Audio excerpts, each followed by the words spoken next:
Hello everyone, in today's video I'm going to show you how to schedule a Zoom meeting. So simply at first open your Zoom apps. Follow the top bar showing it to schedule option. Okay, and select the start time.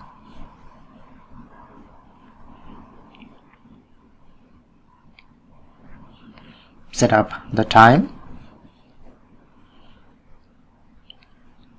Okay, and duration.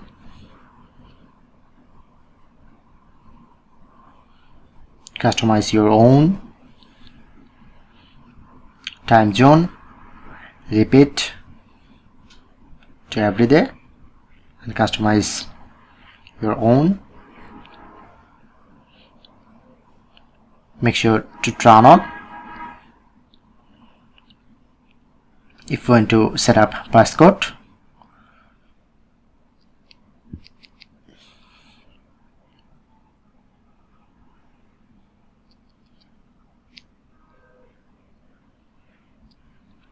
okay, however setup, press on save.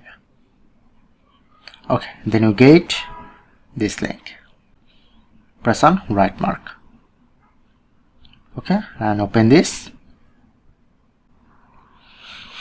Press on chat invites.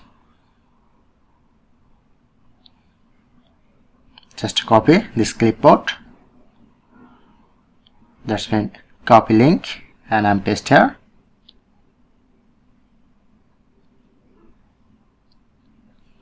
Okay, now paste here this link. Just go to and open this. So that's it.